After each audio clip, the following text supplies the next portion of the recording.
ภากะว่าอันเหตุว่าพรามนั้นมั่งมนมีเป็นเศรษฐีเสียเปล่ามนวังเต้าเสียได้บ่เกิดวันตายมวยมอดบ่เกิดลอดต่างบนบ่เกิดโนนจากสร้างหน้าบนกว้างยาวไปจริงใส่น้ำไข่ดังนี้แหละนาอันว่าอาตินาปุปากาศนิสัยยังมีโลกไว้เป็นใจโหเก่งภายองค์อาจพันนาปิลาศโสภาเศรษฐีนินาไฟคอยหากลูกน้อยบุญโจค่ายใดตมโหเกิดโลกเกิดตวนถูกยาวไกลว่ากันจากไปกล่าวอ้างเกิดหมดจังเข้าแปลงก็กลัวก้าแปลงลายแหลกลัวเข้าแม่บังอาม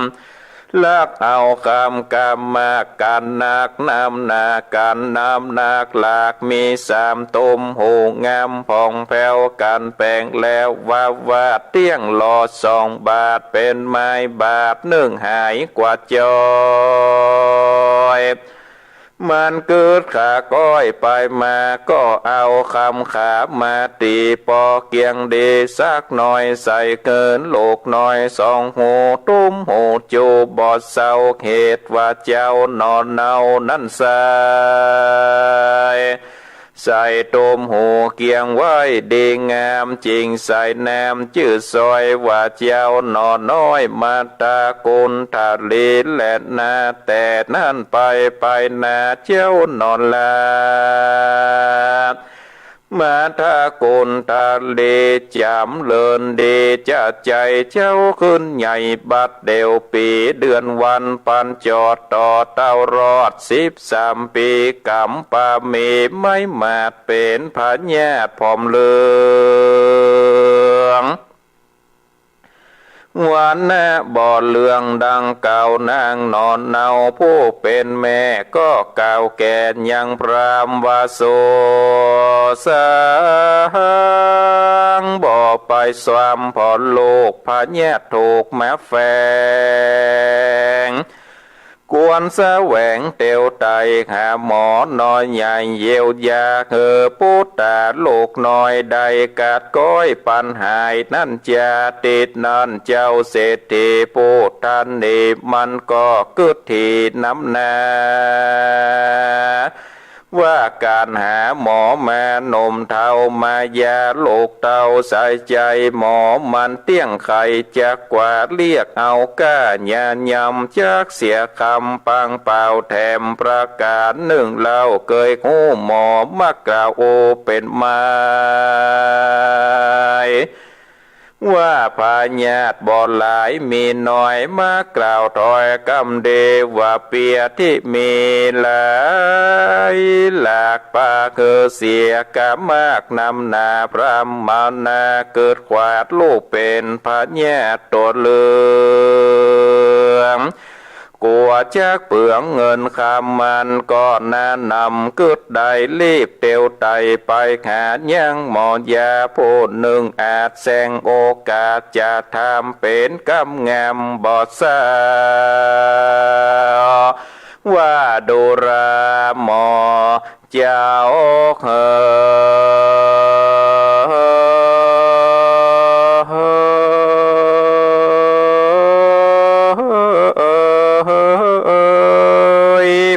ใหญ่โหแจงควายโอสัทธาขอคุณแน่โอกาสบอกพันยาบอกยาพาญาตัวเหลืองผิวบอดเหลืองไม่เดือดร้อนเปียที่เกิดในต้นหรือจุมโมคนนมเท่าใดไม่เอาเครื่องเค็ม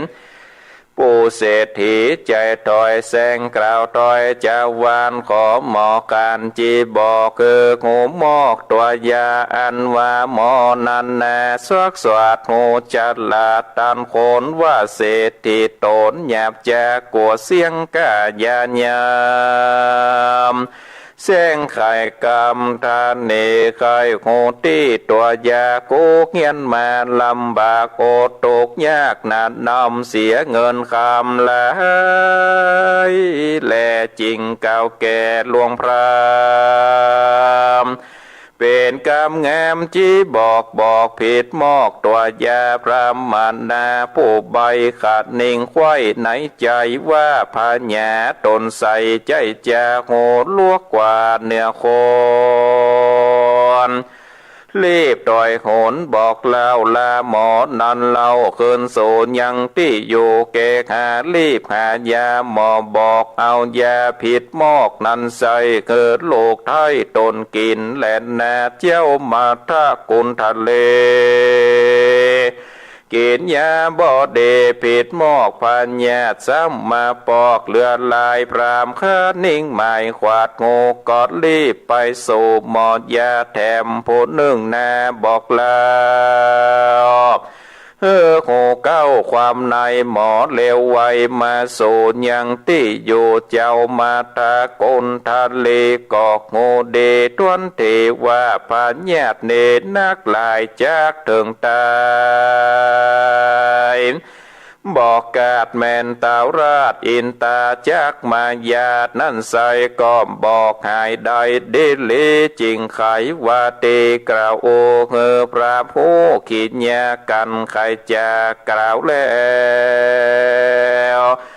รีบกาดแก้วบอดยาสะไปตรงกว่านี่ไปแลนาติดนานพรามมานาขวาดงูว่าเจ้ากินกู้ใจเดียว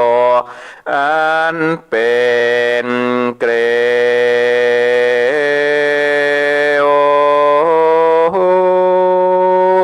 จ่องหอยเตียงกาดก้อยวำวายข้านิ่งใหม่กึดควายกัวคนน้อยใหญ่เล็งหันเข้าของมันมวลโมอันมีอยู่เกกหาจริงพุทธานอดไทยมันนอดไว้ไปนอกที่ข้างขอกจันเหือนและนาอาทะโคภะกวาในกาลนั้นใส่พระติไวยสัพปัญโยตนเป็นโคแก่โลกดาบทุกโศกเครื่องกาดยามไรติดาเสียงขอดพากอดตอดมากการญาดูสงสารโลกตาย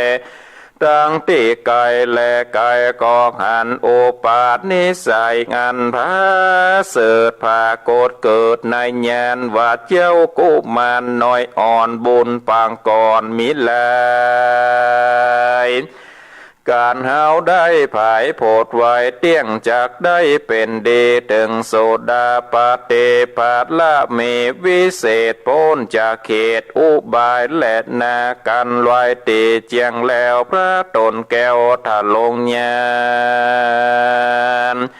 ก็ป่าปาเลวานมวลโมปินเตบาดอยู่ตามลายได้พันภายเตียวไตไปถึงเวียงใหญ่ปูดลีลอดบานเศรษฐีติงานแหลนนาพระเจียงจันทร์สัทธาโอว่าเจ้าบุญหนานอนเนาเบนนาเข้าไปใน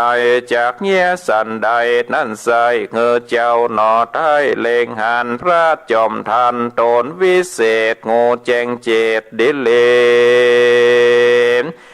จิงเป่งลัดสามีใส่ซองเข้าสู่จ้องเฮือนพรามลัดสามีงามต้องตอดส่องไปรอดตันตาเจ้าบุญนามาตะกุลทัดลีปีติมีบอสาวไว้พระโพธิเจ้าสันธาปิจารณาดูเกตก่อโกแจ้งเจตในใจว่าเขาเนกอาสาไหลมาเกิดกับพ่อผู้ไม่เดือดกาเลเข้าของมีหลายหลากเขาได้ลำบากปนเนปล่อยท่านเนนำนาจากหาหมอยามาพอกอยก่อโกเข้าของก้อยวำวายงานคนยิงใจโลกตาย มีกามไว้ภายมันจักมาตันตอบสายเกินได้ง่ายแลนดีเตี้ยงตายในจูโพบ่เว้นกู้ตัวตนหาวได้ตะโลนไม่มาดบ่มีโอกาสฟังธรรมจากเงือตานำบ่ได้แล้วกวนกะตำใจผ่องแผ้วยินดีมาตะกุนตะเลนอดเนาก็เกิดถึงกุนพระเจ้าสัทธาพระพุทธากวาดงูว่าเจ้ากินกู้มิใจสาธาสายจมจืนปีติตุนยินดีพระจริงนิบายแน่ไปสู่ป่าเจตวันนะอารามส่วนลูกพรามนั้นเล่ากันพระพุทธเจ้านิไปก็เสียงใจกระภาคตายละจากเมืองคนได้เอาโตไปเกิดเป็นเทวามโบสเลิศเมืองสวรรค์ดังลาฟ้อนแล้วตื่นก็มีแลนแนโสพระมโนอันว่าพรามนั้นเล่ากันลูกเต่ามันตายทุกโศกหลายเอาไม้ลองลำให้คืนวาดแล้วเอาลูกมันนอนละไปฝังที่ป่าจ้าดงนาส่วนเทวาพุทธาน้อยนาดอยู่ภาษาทเมืองบนหูว่าป่อตนโศกาอยู่ป่าจ้าตั้งวันข้านิ่งหันขวาดหูก็ลงมาสู่เมืองคนถ้าแหลงตนดังเก่าก็เหมือนดังเจ้ามันตะกุนทะเลแล้วแสงโศกีก้องไก่บอกไก่ไก่ปิตาส่วนพระมานานั้นเล่าขันเตว่าบุตรเจ้าบุญมีเหมือนมาตาโกนตาเลโลกน้อยจริงไปกล่าวถอยจะถามว่าดูราเจ้าตนงามนอนเนาสั่งเหมือนโลกเต้าเขาลาเจ้าโศกาดลำลองทุกโศกตองเขืองเกมพระสงฆ์มีไข่ใดเหลือมากไฟสั่งจาเทวาปนตาโตวิเศษก็บอกเหตุกรรมงามวันดุราพามโปนเทาอ่านว่าโลดคาเนเล่านานนำเป็นโลดคำจื่นจอยหลอกกาดก้อยไข่หนีขาตัวดงเรปรับไม้กันบอดใดดังหมายขาเตี้ยงตายมวยมอดบ่อยู่รอดยาวไปและนาตินานพรามก็จะถามถอยว่ารอเจ้าหยอดซอยบุญนำแปลงโดยคำมุกมาดแก้วก็อาสั่งจะจากสะแหวงหาเกิดได้สมดังไฟกิตนาเทวาพุทธานอนนาข้านิ่งเล่าในตนว่าเขาอยู่เมืองคนก่อนไกลจากยาโลกไทยน้อยน้อยยังติดถอยเป็นไม้กันลูกตายพรากหน้าหันเฮากวาดนานนำแสงจากแปลงล่อคำตั้งกู้เขาจากโคคมแปรคือแก่ด้วยปัญหาเทวาพุทธาหยอดซอยกอดแสงกล่าวถ้อยกำงามว่าดูราพรามเอ๋ยพ่อเจ้าอันว่าเขาเนตเราอยากได้พระติดพระจันทร์ไว้ตั้งกูมาแปลงล้ออยู่ขันใสเฮือพาโคดไก่โลกแลบเหตุโลดขานานนำเป็นโลดคำจื่นจอยจากแงมบอดน้อยโสภาแลดนาต่างโสตัวพรามได้ยินกำจะโอกาสก็ไม่มาดเขืองเขมโตดตนเมนนักโสดบอกหันโตดในตนโตดของคนผู้อื่นหันเป็นหมื่นเป็นพันจริงไข่ปันบอดจะด่าเจ้าหนอละเทวพุทธา ว่าเจ้าสังปาลาเงาใบขนโลกไตเตียวดินบอกเคยได้ยินมาก่อนอันจีบอนไข่ใดประเทศพระจัดไว้เป็นไม้เกิดแล้วตายหลายชาติยังบ่อาจได้มาและนาเจ้าเคยตินานเทวามปูตายอดซอยจะกล่าวตอยสอนพามก็ไขกำงามบอกเล่าว่าดูราพามเท่าปาลาอันว่าพระสุลิญญาดวงกาพระจันทร์อยู่ฟ้าปลายบนเตวเวียนวนรอบควายยังคือเขาได้เล็งหันส่วนโคนดับขันกระพากตายละจากเขาปล่อยจากมีไผ่หนุ่มเท่าปีกปอกเต้าคืนหลังโคนมอดละนังก็กาดกอยไข่แข่สะซ้อยแรงงายโคนติดตายผักนาบอกหันกว่าคืนมาอันว่าสองเฮาลาดนิสัยไผ่จากใบกว่ากันนั่นจะตั้งสุดตัวในกาดละนั่นใส่พรามผู้ใหญ่ปาลาดได้ยินเตว่าพุทธาเก่าเจถูกแมนตีหัวใจรีบจากขายบ่อนจาว่าดูราเจ้านอนลาบุญมีอันว่าตีตั้นเก่าคือคู่เข่ากำงามถูกต้องตามแต่ใส่เขานี่ใบแต่แล้วใบกว่าเจ้าเหลือลายไข้ขาคนตายภาคนาคือปีกว่าเกินมาก็ดังเด็กขาอ่อนน้อยให้สะซ้อยคืนวันไข่ใดพระจันทร์อยู่ฟ้าอาทิตย์ก้าปลายบนโดราเตวาบนตนพวกโงจ้าเก่าโอโอปับไม่ใจข่าวนี้ดังไฟงานฮ้อนนักหน่วงคอนเลือดลายกำเจ้าหมายแม่นลำดังเอาน้ำสาดใส่คือกองเฟื่อไฟกองใหญ่ดับมอดโตกาวอดไอนีสติคามีได้แล้วอ่านเจ้าหนอแก้วบุญนาเป็นอินตาเจ้าฟ้าเกิดยักกากุมพันขอไก่ปันบอกเก่าเกิดหูข่าวตามมีนแดดเตอติดนั้นเตวาพุทธาตนองค์อาจจักโอกาสขินยาก็เก่ากาทา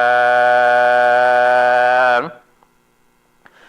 ว่านี่มายันจะพูดต่างพรามมันนังดังนี้ว่าดูราพรามมันนาเจ้าอันลูกเต่าตายไปฝังอยู่ในปัจจตันตุกะโสกาเขานั้นนาเก่าเจเกิดตนขาดนี้นานำบุญจักนำไปเกิดที่ผาเสดเมืองสวรรค์และนาติดนั้นอาตินนาปุมภากะพรามจักจะถามโอกาสก่อไก่บทบาทกะทาม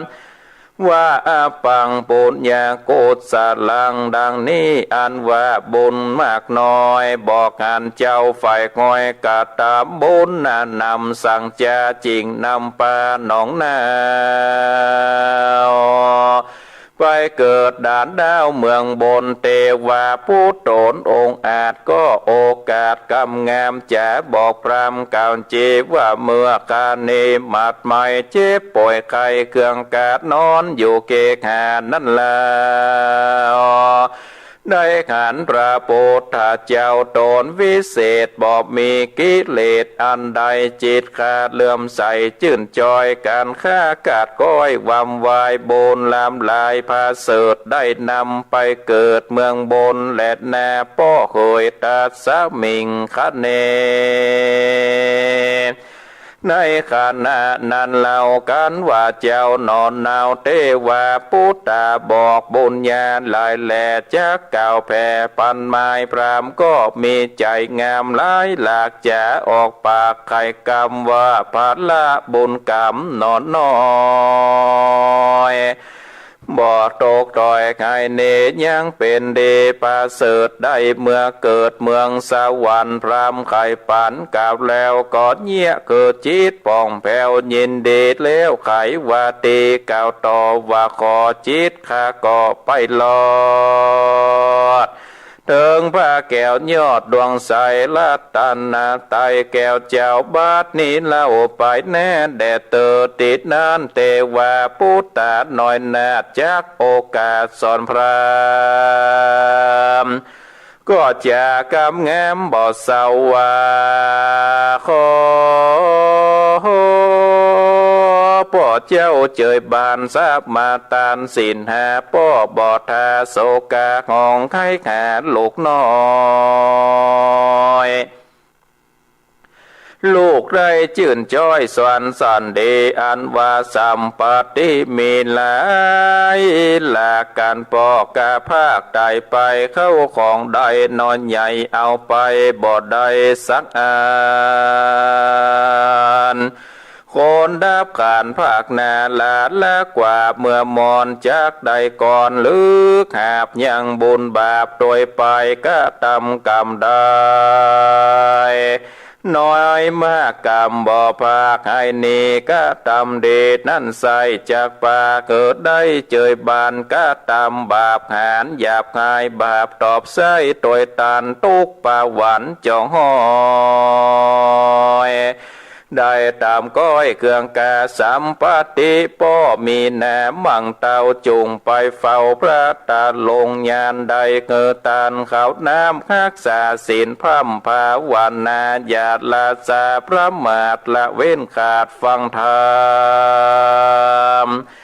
การไข่กรรมกล่าวแล้วเจ้าหนอแก้วปูตาก็ไก่กาดลาภาคหนีไปจากบ่อนจะไปสู่จันฟ้าเมืองบนและนาติดนั้นอาตินนาปุปปากาพราบมีใจงามจื่นจอ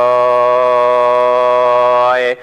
บอกนางยอดซอยเมียตนว่าจากนิมนต์พระพุทธเจ้าแม่ฉันเข้าเขื่อนเฮาจุงปินเตาใจกว้างตกแต่งหางของตานการพรามไข่ขานกล่าวแล้วก็ไปสู่ที่พระตนแก้วสัทธาย่อมือสากมเก่าจะบอกเล่าตามลายพระบุญภายยอดซอยโกดเรื่องถอยกำพามพามีใจงามบ่สา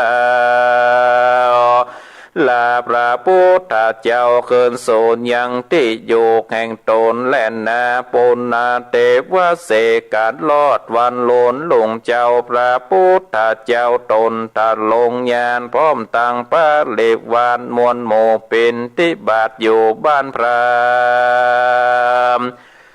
พระมีใจงามสะอาดถวายเขาเป็นเทบาทและอาหารพระตาลงยานสัมมาสัมพุทธเจ้ากันฉันเข้าอิ่มแล้วใจผ่องแผ้วยินดีคนตั้งหลายมีมวลโมอันมาจุมนุมอยู่นัดน้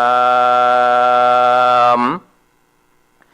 ดังไข่กรรมตันลาว่าเศรษฐีนี่เล่าขีดเหนียวข้าวสารเม็ดเดียวหน่อยน้อยบอกเกยไฟห้อยผ่านพายบาดนี้สั่งมีใจบ่เศร้าคือต้านหมากเตานำนาดและนาติดนั้นอาตินนาปุปปากาพรามนั่นใส่ก่อนย่อมือไว้ทำปัญหาว่าพันเตภะกวาข้าแด่พระพุทธเจ้าอันว่าคนหนุ่มเทายิงใจสัตตาลา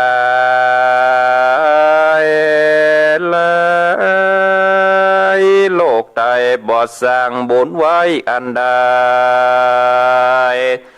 เจ้ามีใจเลื่อมใสข้ามเจ้าคือถึงพระพุทธเจ้าสันทากันเขามอดลานากาภาคตายละจากเมืองคนสั่งใดเอาตนไปเกิดจันทร์ฟาดเลิศกะเสมเสม จากว่ามีแต่เราหรือเขาจะเล่ากันใดๆนั่นจะปราศจากเจียงเจ้ามีซ้ำท่านเราจะถามยังพรำบอกจะว่าเจ้านอนละบุญมีมันตากุนทะเลลูกไทยก็กราบไหว้ไข่ปานกลางดงตันบอดแจคือขันนาได้หูว่าตีไปอยู่เมืองบนย้อนว่าต้นใจมันบอกไว้วันไปมามีสัตตาเจียดแล้วต่อพระตนแก้วมุนีดูราอาตินาปุปกาเศรษฐีปุญใหญ่อันวาสาตโลกไตสงสารมีพามานนักโสดนับอันโกดเล็งหันอันเขามีใจผันจมชื่นปีติตุนยินดี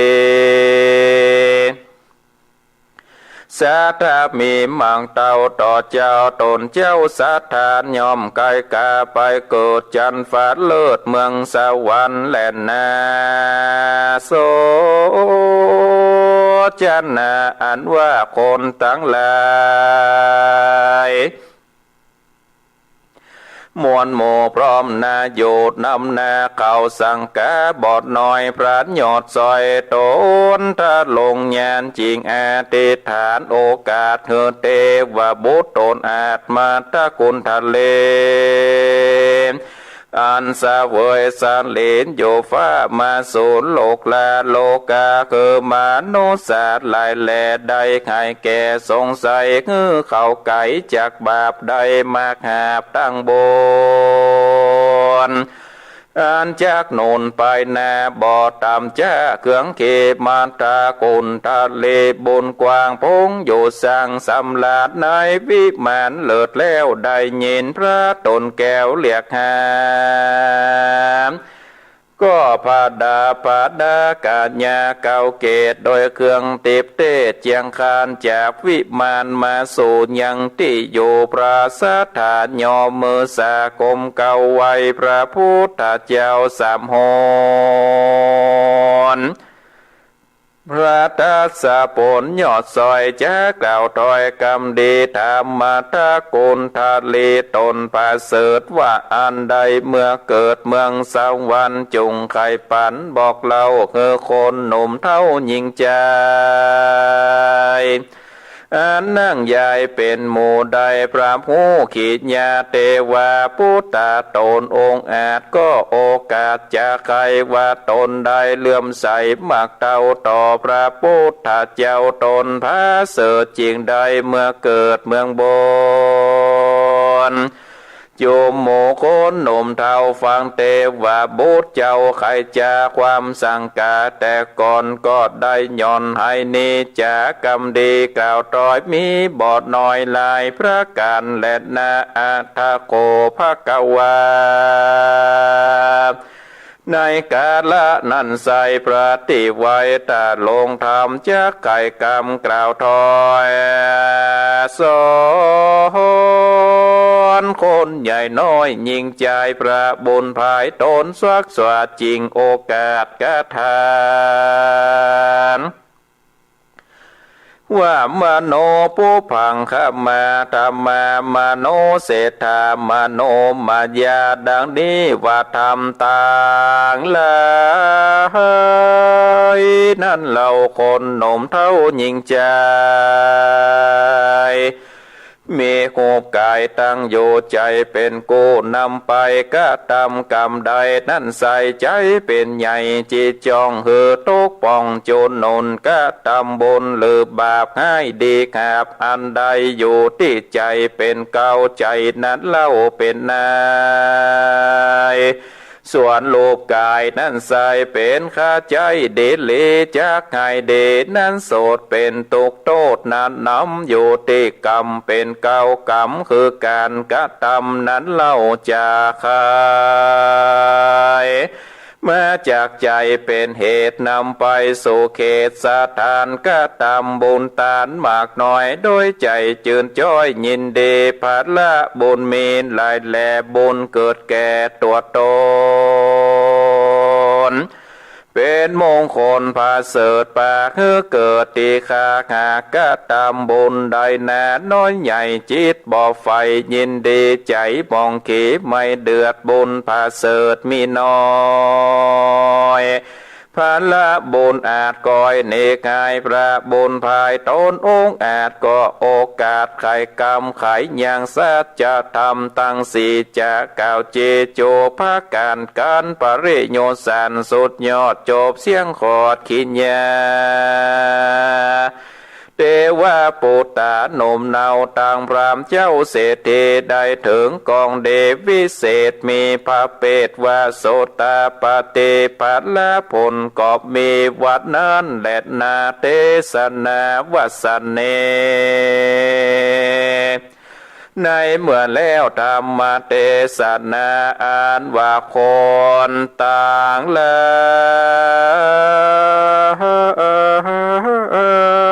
ยมวลหมู่อันฟังธรรมอยู่นำนาก็มีพาญานักโสดเป็นพาโยชน์เลือดลายต่างมีใจภายจมชื่นปีติตื่นยินดีก็มีขันและแนนเนทิตาขีดยาสังวานนานาวิเศษจากของเขตมันทากุลทะเลวัตถุก็บังกมสมเลสเดเอา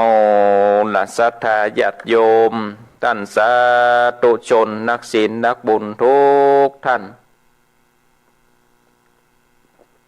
การได้เทศนาธรรมมัทธกุลทลีก็ปริปุณังจบลงไปเป็นที่เรียบร้อยโอ้ยาวเหมือนกันเนอะศรัทธาญาติโยมทำมัทธกุลทลี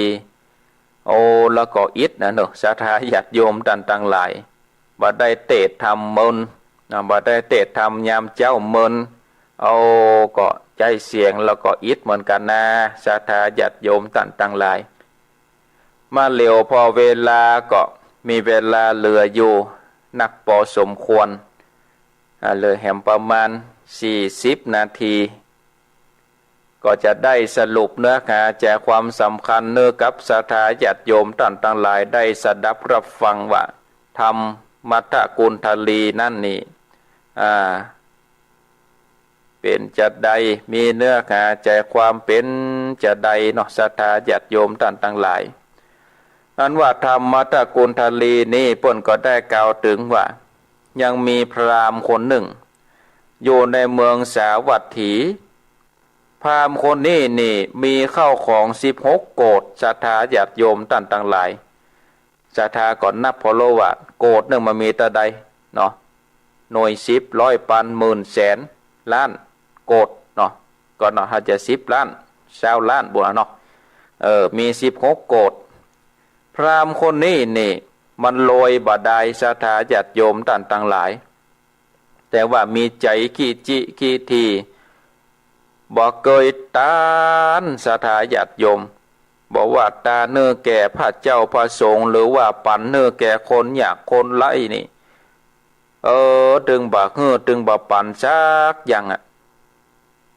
ขนาดขั้วกินขั้วใจของมันนี่ศรัทธาญาติโยมท่านทั้งหลายก็ยังนุ่งผ้าผืนเก่าๆอยู่ใจมันจนปุ๊ดใจมันจนขาดผ้าใหม่เนี่ยมันต้องทำอยู่ในตู้ปุ่นกินก็กินที่มันของบอดีศรัทธาญาติโยมนึ่งเข้ามาก็ก็กินข้าวเย็นเนี่ยก่อนข้าวใหม่เนี่ยบ่กินเตื้อกันว่าข้าวใหม่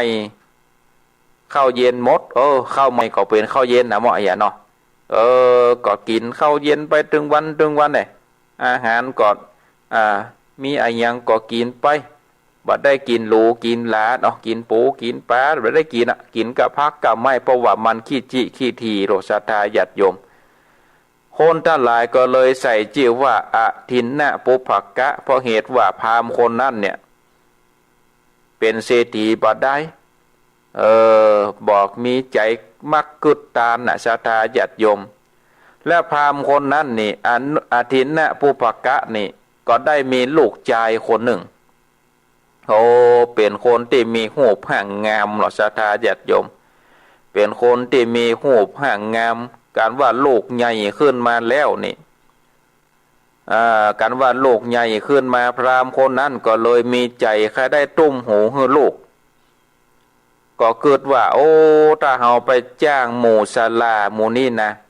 เอามาแปลงมันจะลักเอาคำเฮาไว้ไกลเฮาเอาไปคือ3 บาทมันก็จะเหลือ2 บาทแถมบาท1มันก็ลักไว้โอ้บ่ได้โอ้เฮานี่จะเสียหูเขาบ่ได้ก็เลยเอาคำนั้นมาตีเป็นตุ้มหูศรัทธาญาติโยมเป็นตุ้มหูอันเกี้ยงอันดีแล้วก็บ่มีลวดบ่มีลายเพราะว่าแปลงบ่จ้างแปลงได้ที่เป็นว่องได้อย่างเดียวก็เลยเอาให้ลูกใส่เหตุนั้นน่ะศรัทธาญาติโยมก็ใส่ชื่อลูกว่าเจ้ามัทธกุณฑลีเพราะเหตุว่าใส่ตุ้มหูเกี้ยงแล้วมีรูปร่างอันงามแต่นั่นไปเนี่ยศรัทธาญาติโยมเจ้ามัทธกุณฑลีก็จำเริญดีขึ้นใหญ่อายุได้13 ปีกำลังเป็นละอ่อนมอนหน้าฮักกับ13 ปีเนาะเป็นบ่าวเนาะเป็นบ่าวแล้วกรรมก็มาถึงศรัทธาญาติโยมเป็นโรคพยาธิเป็นโรคพร้อมโรคเหลืองเนาะเหลืองออกวันน่ะก็บ่เป่งบ่ใส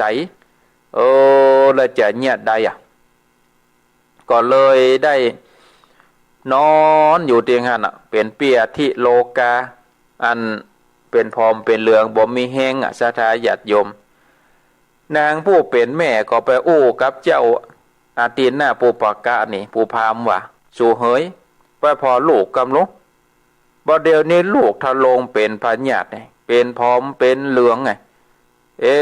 สมควรไปซอกหายาหาหมอมากะบ่เดี๋ยวนี้เพราะว่าลูกก็เจ็บก็เป็นอยากจะให้ลูกหายไปสู่ไปซอกหายาหาหมอมาเศรษฐีนั่นเนี่ยผู้เป็นคนขี้ทีอยู่แล้วศรัทธาญาติโยมมันก็เกิดว่าโอ้กันว่าไปหาหมอหนุ่มหมอเท่ามายาลูกของเฮานี่โอ้มันจะเอาก้ายาเฮาแปลงก้าเนี่ยเฮาก็จะเสียเงินเสียคำแหมละกะบางเตื้อนี่โลกมีน้อยเดียวอู้ไปจัดใหญ่ลูกโอ้เฮานี่มีปัญญาบ่เสียเงินสักบาทกันแล้วกันเตอะก็เนี่ยใดก็เลยแต่งเข้าไปที่ร้านหมอหรอไปถามว่าโอ้ไวยสาป่อหมอเป็นเจ้าข้านี่นะไข้หูขนาดว่าถ้าว่าคนเป็นพร้อมเป็นเหลืองนี่นะจะเอายาอันใดใส่นี่เนาะขออภัยศรัทธาญาติโยมจะเอายาอันใดใส่หมอก็เป็นคนมีปัญญาเนาะอันนั้นไปได้เป็นหมอจะได้หูตันคนหมดศรัทธาญาติโยมหูตันคนหมดก็เลยบอกว่าบัดเดี๋ยวนี่พราหมณ์คนนี้จะมาหลอกมาจุมาถามเอาสูตรตำแหเนาะมาสูตรตำแหเพราะว่าข้านี่โอ้ไปเฮียนมันลำบากเนี่ยทุกยากเสียเงินเสียคำจะมาจุมาหลอกมาถามเอาฟรีๆนี่โอ้ไม่ได้ก็เลยบอกตัวยาอันพิษไปศรัทธาญาติโยมจากพญาติหายก็พญาตินั่นสำนักเหลือเก่าโอ้บอกคือเอาต้นนั่นเอายานั่นมาใส่เอายานั่นมาต้มกินไปเตอะมันตึงหายไงเศรษฐีก็บอกว่าเปิ่นจุก็เกิดว่าโอ้ข้านี่มีปัญญาเหนือคนหมดไผก็ตื่นสู้ข้าบ่ได้สักคนเงินก็บ่เสี่ยงสักบาทเนาะการว่ามาถึงบ้านก็ไปเสาะหาขวดยามาเอาให้ลูกกินศรัทธาญาติโยมเจ้ามาตะกุณฑลีกินยาพิษโอ้จากพญาติจากหายจากพญาติน้อยสำนักหลอกเก่าปัดโตโอ้เนี่ยใดพามก็เกิดว่าโอ้แล้วจะเนี่ยใดเนี่ยกินยาก็บางหายก็เลยไปหาหมอแถมคนหนึ่งหมอคนนั้นก็มาพิจารณาก็บอกว่าโอ้พญาติเจ้ามาตะกุณฑลีเป็นอยู่นี่นะเป็นพญาติอันนักจะต้องถึงตายอย่างแน่นอนแม้แต่ว่าเป็นพญาอินทราธิราชเหาะจากสวรรค์ชั้นฟ้ามานี่มายาก็ตึงบ่หาย อย่างอันแล้วหมอยาก็ฟังลงเฮือนไปนี่ยาบ่ได้เจ้าพามปู่เป็นป่อก็เกิดว่าลูกเขาก็จะตายแล้วจะเนี่ยได้การว่าคนตั้งหลายงูข่าวนี่ผู้เป็นเปื่อนเป็นฝูงของลูกใจของเฮาก็ว่าเป็นคนตั้งหลายที่อยู่ในละแวกบ้านกันหูข่าวว่าลูกเขามันป่วยนี่คนตั้งหลายก็จะมาแอวหาเขาตั้งหลายก็จะมาหันยังสมสัมปติเข้าของเครื่องใจในบ้านในเฮือนถ้ามากันหลายคลองหายลูกเขาลักเขาจกไปบ่ได้เอาลูกนอนในเฮือนบ่ได้ขนาดลูกนะศรัทธาญาติโยมต่างๆหลายป่วยอยู่ขั้นก็กึดเป็นห่วงสมบัติอยู่นี่เกิดบัดย่างใจเนี่ยจะได้ก็เลยเจ้ามาถ้ากุลทลีลูกใจไปไว้ปุ่นนอกจานปุ่นเอามานอนอยู่ขั้นไผมาแอวหาก็นอนอยู่ขั้นนี่เนาะมาได้เฮือไผเข้าบ้านเข้าจองมาเจ้ามาถ้ากุลทลีก็หูใจเนี่ยได้เนาะป่อเนี่ยอันก็เลยนอนอยู่ขั้นจะด้วยบุญปางก่อนนะศรัทธาญาติโยมต่างๆหลายจะได้บุญปางก่อนจะได้มีดวงตาขันธรรมได้ขันพระพุทธเจ้าองค์สมเด็จพระสัมมาสัมพุทธเจ้าเนี่ยกันว่าลุงเจ้ามาเปิ้นนั่งภาวนาแผ่ข่ายพยานเนาะตรวจสอบว่ามีไผที่เข้ามาในข่ายพยานปอที่จะได้ดวงตาขันธรรมที่ได้สำเร็จธรรมเนาะที่จะได้สำเร็จธรรมก็เลยได้ก็เลยได้หันใจเจ้ามาตระกูลทลีนะว่าจะได้ดวงตาหันธรรมจะได้หันธรรมอันวิเศษก็เลยได้เข้าไปเนาะ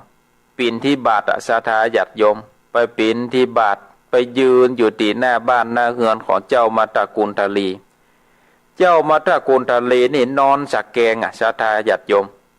นอนสักแกงบินหน้าเข้าฝาพวกเนี้ยบหันพระเจ้าสักกรรมพระเจ้าก็เกิดว่าจะเนี่ยอย่าใดเฮือเจ้ามาตระกูลทลีนี่สังเกตหันมาหันเฮาได้ก็เลยเป่งรัศมีสัพพันนรังสี6ประการเป็นรัศมีติดลุ่งเรืองงามใสส่องแจ้งศรัทธาญาติโยมได้เป่งรัศมีไปเจ้ามาตระกูลทลีหันหน้าเข้าฝาก็หันรัศมีสะท้อนที่ฝาเนาะหยับเงียบเนาะก็คือสงสัยว่าเป็นรัศมีอันยังนี่หายเป็นรัศมีอันยังนี่ก็เลยเหลวไปหันองค์สมเด็จพระสัมมาสัมพุทธเจ้าเกิดความปิติศรัทธาญาติโยมต่างๆหลายเกิดความปิติก็มีใจเลื่อมใสศรัทธาเนี่ยมีใจเลื่อมใสศรัทธานี่ก็เลยไหวพระพุทธเจ้าแล้วก็มีใจเลื่อมใสศรัทธาขอถึงพระสัมมาสัมพุทธเจ้าเนี่ยได้เป็นสรณะเป็นที่เพิ่งก็มาเกิดว่าเฮานี่มีกรรมเพราะว่าจัดก่อนคงบ่ได้เฮือตานหรือว่าไปเบียดเบียนชีวิตเปิ้นทำเฮือจัดนี่เกิดมาเนี่ยถ้าลงเปียติโลกามาซ้ำมาเกิดเป็นลูกของป่อคนขี้จิขี้ทีนี่เหี้ยหมอก็ไปเสาะไปหาถ้ามือเฮานี่เป็นพญาจะต้องตายเจ้ามาตระกูลทลีก็เกิดถึงกรรมถึงเวรเกิดถึงบุญถึงบาปได้เข้าถึงพระรัตนตรัยเป็นที่จ้างที่เปิ่งแล้วเจ้ามาตระกูลทลีนี่ก็ถึงพระพุทธเจ้าพุทธเจ้าแล้วก็เอาพุทธเจ้าเป็นที่จ้างที่เปิ่งองค์สมเด็จพระสัมมาสัมพุทธเจ้านี่ได้หู้ว่าเจ้ามาตระกูลทลีนี่ได้ดวงตาหันธรรมแล้วก็ได้ปิกไปสู่ป่าเจตวันอารามส่วนเจ้ามาตระกูลทลีนี่กันว่าพระพุทธเจ้าเตียวเสี่ยงสุดสายตาแล้วก็เลยเสี่ยงใจขาดจากเมืองโคนก็ได้เอาตนไปเกิดอยู่เมืองสวรรค์เพราะว่าอานิสงส์แห่งการได้ถึงพระรัตนตรัยเป็นที่จ้างที่เปิ่งพระอนุทีนาปุปปะนี่ในหันว่าเจ้ามาตระกูลทลีลูกมันตายก็มีความโศกเศร้าศรัทธาญาติโยมเอาร่างกายของเจ้ามาตระกูลทลีไปฝังในป่าช้า แล้วปู่เศรษฐีก็ไปเฝ้าถึงวันให้อยู่ที่หลุมศพของลูกศรัทธาญาติโยม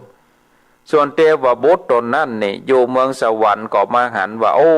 ป่อคนโตเก่านี่โอ้ให้โศกให้เศร้าอยู่ข้าน่ะก็เกิดว่าจะมาโปรดจะมาบอกคือป่อหายโศกหายเศร้าก็เลยแถลงตัวเก่าเนี่ยศรัทธาเหมือนดังเจ้ามาตระกูลตาลีแล้วมาแซงให้อยู่ที่ใกล้ป่อหันใกล้ปูพามนั่นก็หันเทวบุตรเทวดาตนนั้นในเหมือนกับเจ้ามาตระกูลตาลีก็ไปถามว่าโอ้ดูลาเจ้าเหย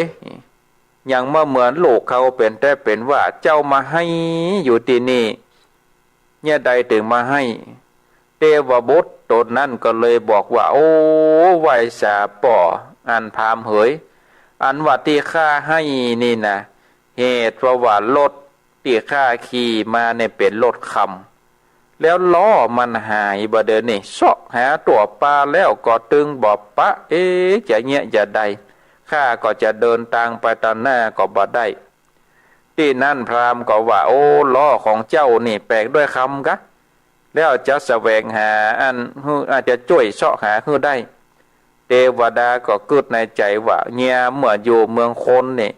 ยักยาลูกก็บ่ได้ยักยาลูกก็บ่มีเป็นขี้จี้ขี้ทีกันลูกตายไปนี่โอ้จักแปลงล้อคำตังกู้เนี่ยเฮาจักคมจักแปะก็เลยว่าล้อคำเนี่ยของข้านี่บ่ได้เนาะล้อคำเนี่ยข้าได้พระติพระจันทร์พุ่นมาอันเอามาแปลงเป็นล้อปอดเจาะฮือข้าได้ก่อนโอ้กันไปโอ้กันมาแล้วก็โอ้กันว่าโอ้ป่อเหยข้าเนี่ยเป็นลูกของป่อเมื่อจัดก่อนเนี่ยประจัดเนี่ยตายแล้วไปเกิดเป็นเทวบุตรเทวดาป่อก็บอกว่าโอ้กอดเจ้าเนี่ยบ่ได้กัดตามกินบัดได้กัดตามทานอย่างซักอย่างเนี่ยใดเจ้าถึงไปเกิดเมืองสวรรค์ได้เจ้ามาตระกูลทาลีเทวบุตรนั่นก็เลยบอกว่าโอ้ข้านี่หันองค์สมเด็จพระสัมมาสัมพุทธเจ้าลงข้านี่มีใจเลื่อมใสศรัทธาแม้ว่าบ่ได้คือตาอย่างซักอันแต่ว่าข้าได้หันพระพุทธเจ้าขอถึงพระพุทธเจ้าพระธรรมเจ้าพระสังฆเจ้าเป็นที่จันที่เปิ่งนะข้าก็มีใจอันใสข่าวใสผ่องแผ้วก็เลยได้ไปเกิดเป็นเทวบุตรเทวดาอยู่บนสวรรค์ปุ่นโอ้ปู่เศรษฐีได้ยินดังนั้นแล้วก็โอ้มีใจกึดว่าโอ้เฮานี่กึดผิดไปละโลนี่ก็เลยว่าจะขอถึงพระพุทธพระธรรมพระสงฆ์เป็นที่จังเทวบุตรเทวดานั่นก็อันเจ้ามาตระกูลตาลีผู้เป็นลูกก็คือได้สมาทานศีลหลังจากนั้นในศรัทธาญาติโยมเศรษฐีพราหมณ์เศรษฐีนั้นก็มีใจเลื่อมใสในบวรพระพุทธศาสนาก็กึดอยากจะฮือตานก็ไปเสาะเอาหน่วยบัตรเต้าไปเสาะเอาผลละหมากหลักไม้มาฮือตานคนทั้งหลายก็มากึดมาพิจสังเกตว่าโอ้ปู่เศรษฐีนี่ตะก้อนนี่เป็นคนขี้จิขี้ทีมาถึงบัดเดียวนี่เนี่ยได้ถึงเป็นคนที่จะกึดฮือตานมันไปเนี่ยใดมานี่ก็ไปถามเนาะเศรษฐีก็เลยเล่าให้ฟังตั้งแต่ต้นถึงปลายกันว่าเล่าให้ฟังแล้วก็เลยได้แต่งดาสัพพะของทานไปถวายพระพุทธเจ้าแล้วก็ไปถามพระพุทธเจ้าว่าคนเฮาเนี่ยบ่ได้คือทานอะไรอย่างซักเล็กซักน้อยนี่แต่ได้หันได้เลื่อมใสในพระพุทธศาสนาการว่าจุติใดเนี่ยใดถึงได้ไปเกิดพุทธเจ้าก็บอกว่าใจนี่เป็นใหญ่หลบปู่พามเหยมโนปุพังคมาธรรมามโนเสถามโนมายาใจเนี่ยเป็นเก้าใจนี่เป็นเหตุจิตใจนี่ถ้าว่าจิตใจเลื่อมใสแล้วเนี่ยโอ้มันถึงได้เป็นดีเพราะฉะนั้นศรัทธาญาติโยมข้อคิดนี่เป็นข้อคิดที่ดีเนี่ยถ้าเราทำบุญไปเสี่ยงเป็น10 ล้าน20 ล้านแต่จิตใจบ่ดีศรัทธาญาติโยมจิตใจบ่ดีก็ยังเป็นคนขี้โคตรขี้หลบขี้หลงอยู่ก็ก็บ่ได้บุญนักบุญหลายแต่ถ้าเฮาแปลงจิตใจดีศรัทธาญาติโยมอย่างอัน เจ้ามัทกุลทลีเนี่ยบ่ได้เฮือตานซักอย่างหันพุทธเจ้ามีความเลื่อมใสละยังสิ่งที่บ่ดีกระทำแต่สิ่งที่ดีก็คือได้น้อมจิตน้อมใจก็คือภาวนาเนาะเอาพุทธานุสติธรรมานุสติสังขานุสติระลึกถึงพระพุทธเจ้าระลึกถึงพระธรรมเจ้าระลึกถึงพระสังฆเจ้าเป็นที่เจ้าที่เพิ่งในชีวิตเนี่ยจิตใจมันก็เลื่อมใสสงบลมเย็นเนาะจักตายก็ยึดติดเอาพระพุทธเจ้าเปิ้นฮ้องว่าเกาะชายผ้าเหลืองเนาะเกาะชายผ้าเหลืองกึดถึงพระพุทธเจ้าตายก็ได้ไปเกิดเป็นเทวบุตรเทวดาพุทธเจ้าก็เตจังอันนืออนุทินน่ะภูปกะเนี่ยได้ยินได้ฟังก็เลื่อมใสศรัทธาก็ได้ดวงตาหันธรรมเนี่ยศรัทธาญาติโยมท่านตั้งหลายนี่ก็เปลี่ยนธรรมแบบย่อๆนะศรัทธาญาติโยมสรุปเนื้อหาใจความเมื่อกับศรัทธาญาติโยมได้สดับรับฟังกันแถมได้ฟังกันตวัดอันเล่าแบบละเอียดนี่ก็เวลาก็ไล่หลังมานี่แล้วศรัทธาญาติโยมเวลาก่อนไล่หลังมาเพราะฉะนั้นก็มันเร็วพอเวลาก็เหลือเวลาแต่ประมาณ10 กว่านาทีเราก็จะได้เปิดสายกับศรัทธาญาติโยมท่านสาธุชนพุทธบริษัทต่างหลายได้โทรมาแจ้งผลการนับฟังโทรมาโทรมาจ๋า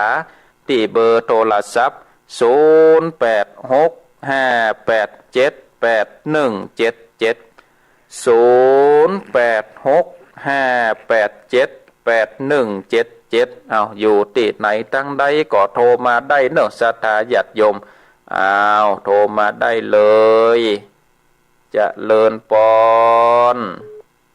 กราบไหว้สาเจ้าท่านพระครูท่านตัดเตานะเจ้าทำตับเตา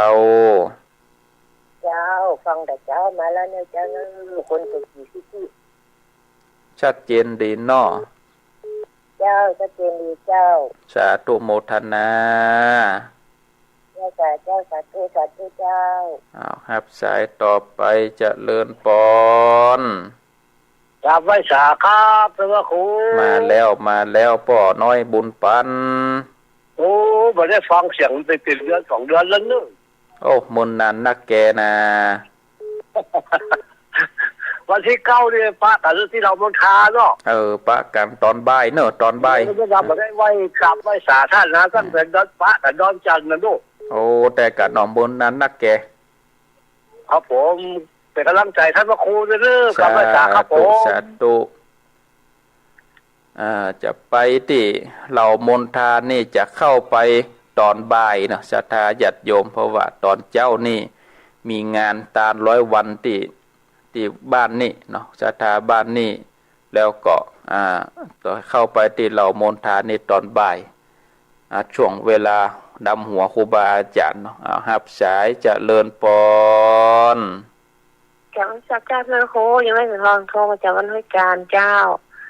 มาได้ไหว้พระเคยวันนี้ลูกเจ้าหน่อยแล้วก่อนตั้งเข้า17-17-5นี่ชัดเจนดีเจ้าชัดเจนดีเนาะเจ้าสาธุโมทนาสาธุเจ้ารับสายต่อไปจะเลินปอนเจ้าแก่ไปสาเจ้าท่านพระครูแม่สุกี้ศิลปรสิทธิ์มโนงละปูนเด้อ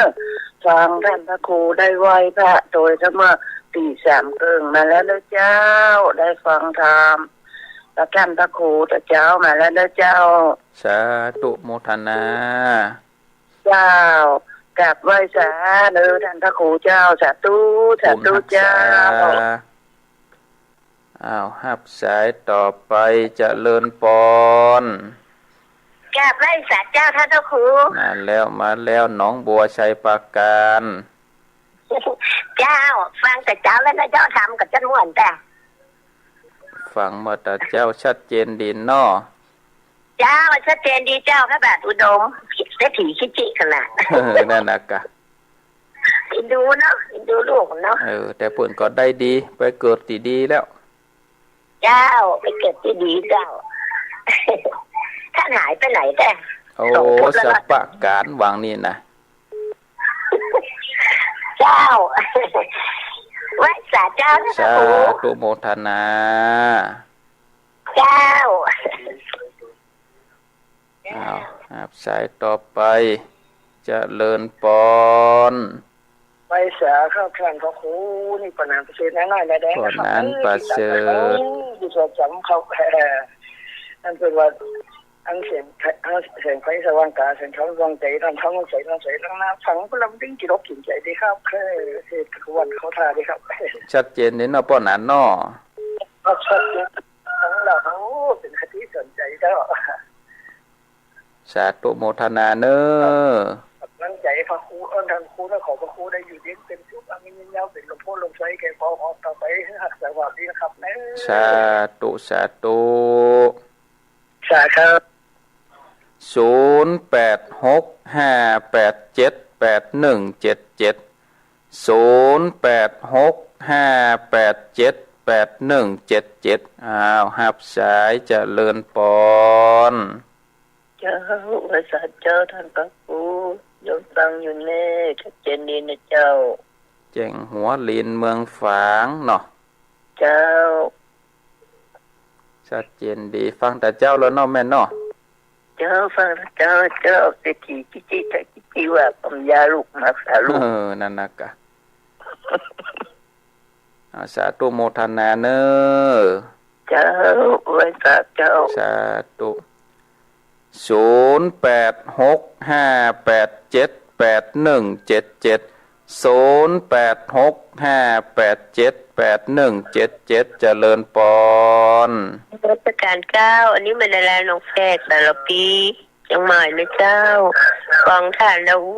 ได้ประโยชน์เนอะเศรษฐีกิจินี่ตึ้งเปิดใจเนาะ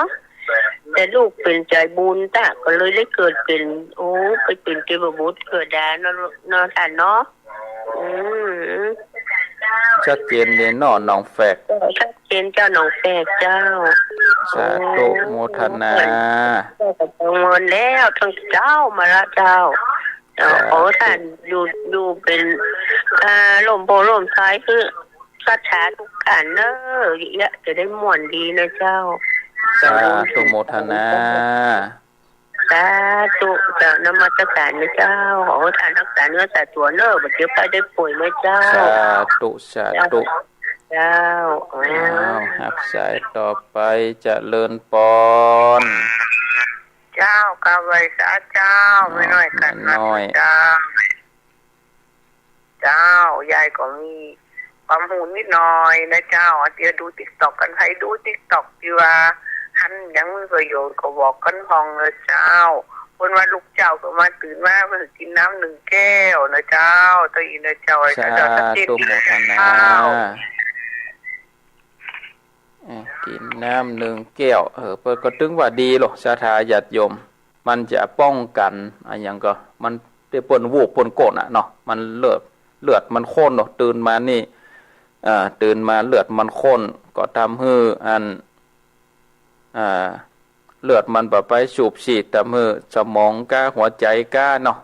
มันบ่ได้ไปสูบฉีดทำให้มันก้นมันวูบเพราะฉะนั้นก็กินน้ำตื่นมาก็กินน้ำเนาะก่อนที่จะลุกก็ก้อยลุกเนาะ0865878177อ้าวมีก็เข้ามา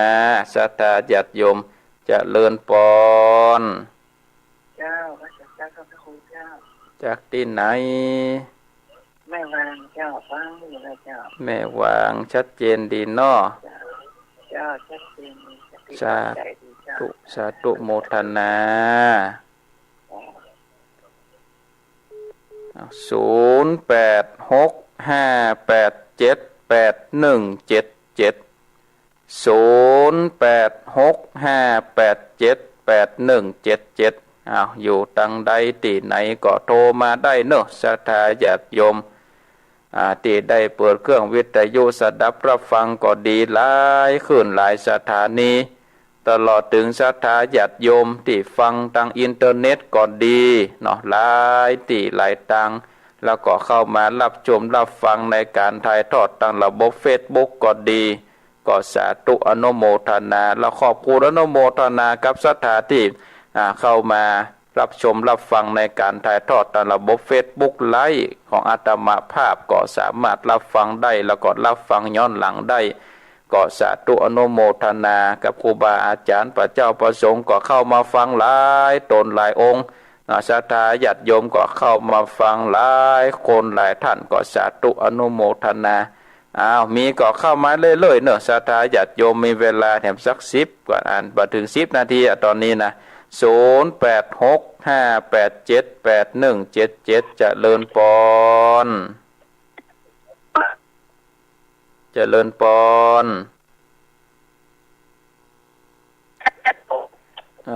ขึ้นบักไข่ดีเดี๋ยวเนอะขออนุญาตตัดสายก่อนขึ้นไผ่บดีนี่ขึ้นอาตมามดีกว่าขึ้นโยมบดีมุนเนอะโยมโทรมาหาไม่เนอะ0865878177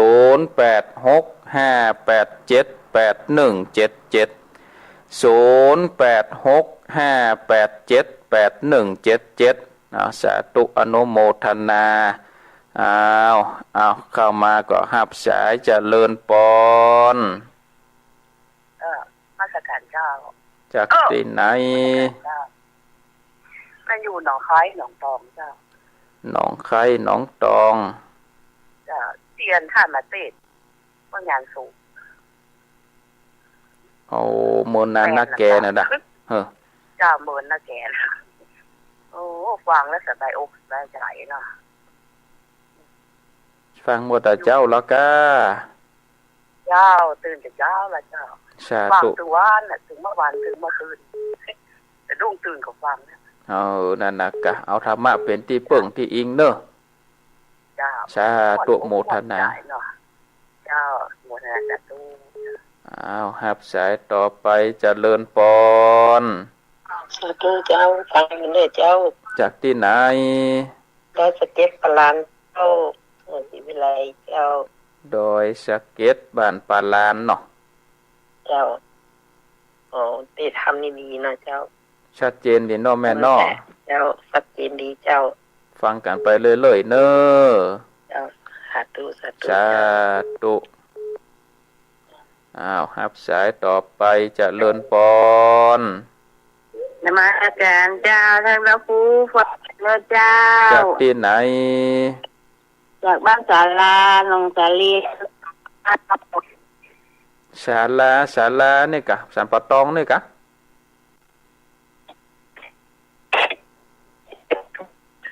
ขึ้นบดีอ่ะแม่โทรมาแหมกันเนอะ